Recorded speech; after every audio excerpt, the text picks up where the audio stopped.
Hi, in this video, you will learn what pod network rate limit chaos fault is, its use cases, how you can configure and execute it, and the consequences of this fault in action, as well as how you can recover from this failure and how you can avoid it. What is pod network rate limit fault? It is a Kubernetes pod level experiment that generates certain traffic control rules using the token bucket filter algorithm to assess the Kubernetes pod resilience under limited network bandwidth condition. The token bucket filter algorithm checks the data transmissions, which are in the form of packets, and checks if these packets conform to the defined limits set on the bandwidth. You can see the before and after of executing this experiment by validating it on the terminal. The bitrate before or after chaos is a specific number, whereas during chaos, the bitrate reduces. What are the use cases of pod network rate limit? It helps understand how applications handle restricted network bandwidth. It also helps test the behavior of an application when the response times are slow, when the bandwidth is limited for a service that communicates with multiple downstream services. It also helps ensure that applications have a minimal impact when internet connections are slow. It can also help simulate slow API responses to test retry mechanisms and timeout configurations. It helps validate the system's ability to recover data under suboptimal network conditions, and so on.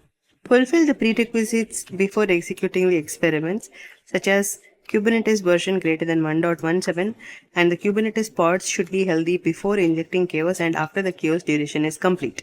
Go to Chaos Experiments and click New Experiment. Provide a name, select the chaos infrastructure type, an environment that you have created earlier. Click Next. Select the infrastructure that you have created earlier and click Apply. Click Next. To tune the parameters, in the target application modal, specify the application kind and the namespace where the application resides and the name of the application. In the tune fault modal, specify the chaos duration. Network bandwidth specifies the network bandwidth rate limit, the modified or the reduced bandwidth under which data packets are transferred.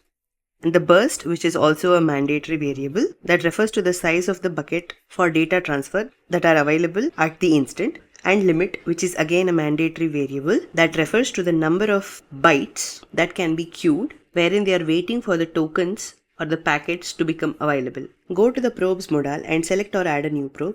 Click New Probe, create a HTTP probe, specify the name and the URL, specify the method, criteria and the response code, and click Configure Properties. Specify the timeout, interval, attempt, polling, interval, and verbosity. You can find the newly created probe in the list. Select the probe, add it to the fault, specify the mode as edge and click Apply Changes. Apply these changes to the probes and click Save. Navigate to your terminal. We will use two pods to validate the chaos injection in this experiment.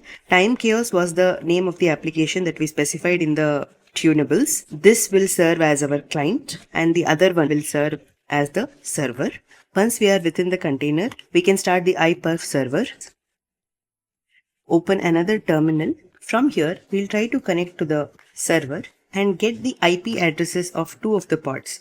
The first pod is the target application, which is time chaos, and the second one we'll use is the IOTest deploy. You will see the IP of the time chaos pod. We will do the same with the other pod. Now you can exec into this pod and start the iPerf server. You can see that the server is listening on a specific port. Navigate to the other terminal, ping the IOTest deploys IP from time chaos pod. You can see that it is connected and you can also see the bitrate here. This is before chaos.